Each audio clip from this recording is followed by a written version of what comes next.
I'm going to review and rank every single episode of Hawkeye to fill that empty void you have since the show is now over. So let's see if Marvel hit the bullseye with Hawkeye. That's a little on the nose, don't you think? The first scene of this show might just be the worst there is in the entire series. It serves its two purposes of showing us that Kate's dad is dead, leaving her with a need for a father figure, and that Hawkeye saved her life, inspiring her to learn archery. But honestly, the mommy daddy scene is the most ironically funny thing I've ever seen in my life.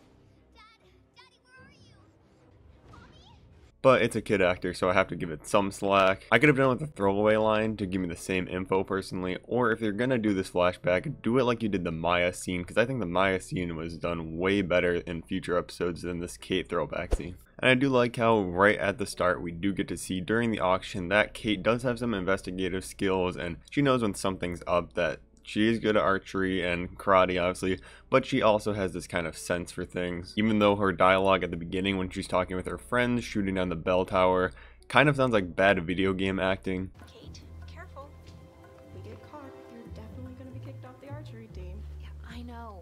But I'm willing to forgive it because of Kate in a tuxedo though. And onto our other main character, I think Clint is incredible in this episode. I think they do a great job of dealing with his PTSD and how they show it just so naturally. And it's nice to finally see him spend some time with his family, even if it's pretty short-lived and only in this episode really. And also, on my rewatch for this review, I really realized just how much they foreshadow Eleanor being evil in this episode.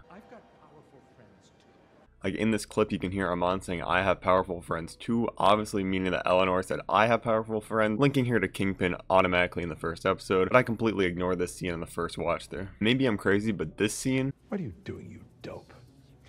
I'm buying that sword. Give me serious vibes of this scene. What's the next step of your master plan? Crashing displayed. And I do like the tracksuit mafia in this. I like how just from the beginning they're kind of goofy and just all over the place, so it doesn't really feel out of place when they're like that later episodes. And before I give you this episode's rating out of 10, let me explain the system. I'm just rating these on how good of an episode I think it was out of the potential that it could have been for this episode. I'm going to give episode 1 a 7.5 out of 10. It was pretty enjoyable, but definitely some things that could have been improved on.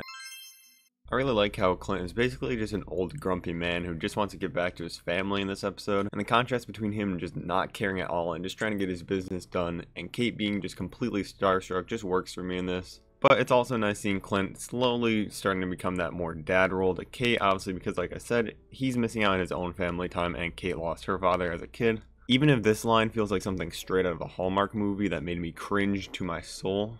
I really thought you would be home for Christmas. The scene of Clint and Kate walking through Times Square is my absolute favorite in this episode. We touch on Clint's hearing issues and having the problems a regular person would have after all he's been through, and the Clint and Kate debate about his branding issue perfectly shows their difference in mindsets. Clint has been broken and barely even sees himself as a hero anymore after what he's done with Ronan, but Kate still has this great view of him and thinks he's just this amazing idol and still has that ideal version of him, and they really need that contrast. One thing I don't like is how much they tried to make Jack seem like the obvious bad guy in this episode though. Like, I love a twist, but when they make Jack seem so obviously evil and then he switches into a total goofball in the last episode or two, it just feels a bit cheap. And don't get me wrong, I do like Jack at the end when he is more goofball and more likable, but instead of just doing some subtle nods that make you think, oh, maybe Jack is the evil guy, they do things like the butterscotch reveal and a couple other clips I'm going to put in here. You're almost too good to be true. I assure you, I am not. I also really enjoyed the LARPing scene in this because it just gives the city some life. It's corny, but in a good way, not in a let's Scooby-Doo this crap way. And I hope we get to see more of these scenes that bring just the regular world of people to life a bit and make regular civilians kind of characters more often. Overall, a definite improvement over episode 1, 9 out of 10.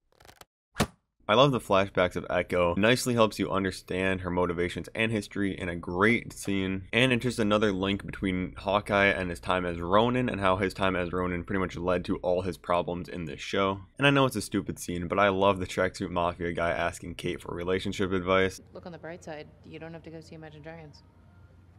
I love Imagine Dragons. Like I said, the tracksuit mafia for the comedy element just works for me. I'm sure some people probably didn't like how they would just play it as jokes, but it worked for me a lot. I also really like the problems we saw with Clint's hearing aid getting destroyed, and then the entire car chase scene with him not being able to hear. Although I did find myself asking, where the hell were these trick arrows before? Because maybe Clint could have been an absolute god if he had these in like the first Avengers movie. Like, I understand the Pym arrow, maybe he didn't have that at that time, but he could have had any of these other ones. But most importantly, I feel like this episode really hits on the emotional points. Once again, we touch on Clint saying that he's not a role model and he doesn't see himself as that anymore. Clint on the phone and Kate translating because Clint can't hear is also a really heartwarming scene. And I'm really glad I rewatched this episode because some reason I had it in my head that I did not care for this episode after my first watch through. But on my rewatch, I realized this is actually one of my favorites. I give this a 10 out of 10. This is exactly what I was looking for from this show. For the first like 10 minutes of this episode, I found myself very bored because this show thrives with Clint and Kate working together and their dynamic. So when we're just watching Jack and Eleanor just mess around for like 10 minutes, I'm kind of just like, where is Clint and Kate together? Give me the LARPers, give me anything.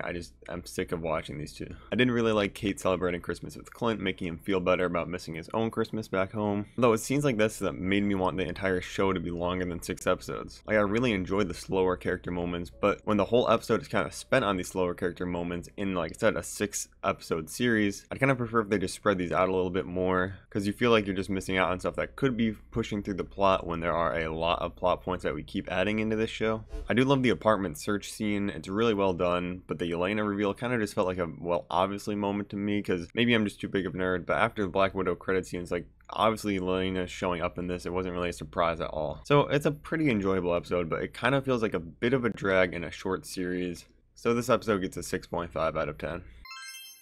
At the beginning of episode 5, we get this cold opening with Yelena that I absolutely love. And honestly, I think this is my favorite point of view of the snap or blip, whatever you want to call it, that we've gotten so far in the MCU. It gives you a really good look at what the actual characters that got blipped actually see, how they come back in, and just how their mind is swirling and spinning a million miles per hour. So I think that was really well done, and I'm really glad they put that in here. And Yelena absolutely steals this episode and show for me. I mean, I thought she was great in Black Widow, but now she might just be one of my new favorite MCU characters. She had some of the best jokes and funniest moments of the whole show, and just the dinner scene with Kate alone, while also bringing the emotion when she talks about Nat being gone. Hi. I made macaroni if you want some.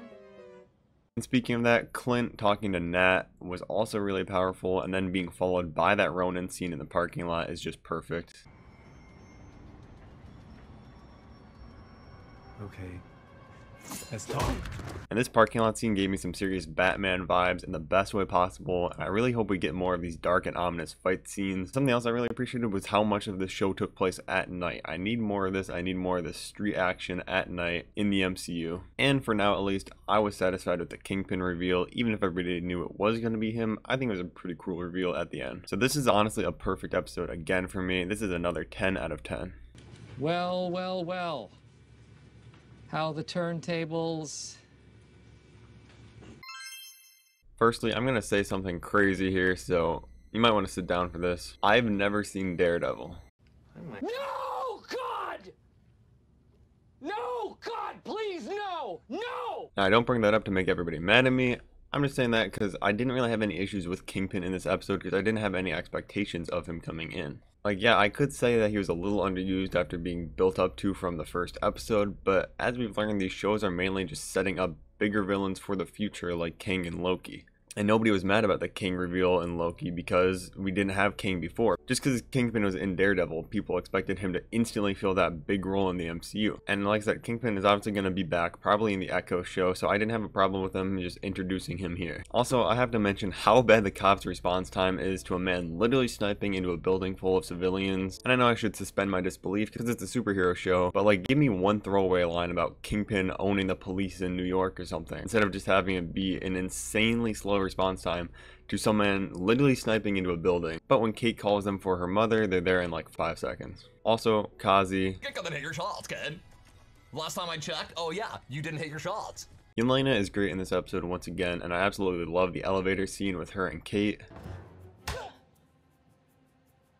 What was that? And in general, the comedy just worked for me in this episode again. I want to thank you, for your advice, what you said, how I should speak to my girlfriend. Did it work? It worked, bro. We went to Maroon 5 instead. Oh, that's so great. And I do love Jack now in this episode. Like I said, I feel like they did him a disservice by even trying to make him a twist villain.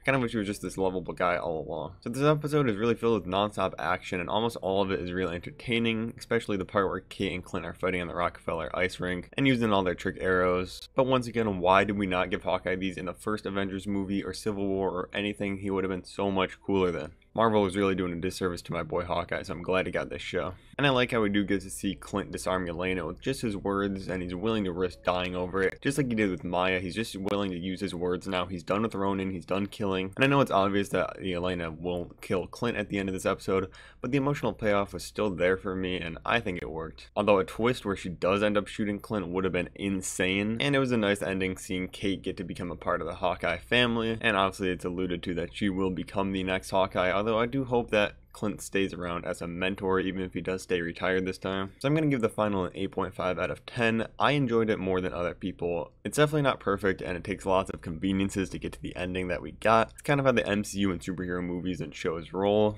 and I had enough fun with it to give it a pretty high rating. And I feel like if you just watch this episode over again, clear your mind from all the internet backlash and hate for it, you'll actually enjoy yourself watching this. So my final ranking is episode 4, episode 1, episode 6, episode 2, episode 3, and then 5 at number 1. So overall, the final rating adds up to an 8.5 average rating. So all I want you to do is give me your favorite and least favorite episode in the comments. So that is my final ranking. Check out my other MCU videos, and I'll see you guys in the next one.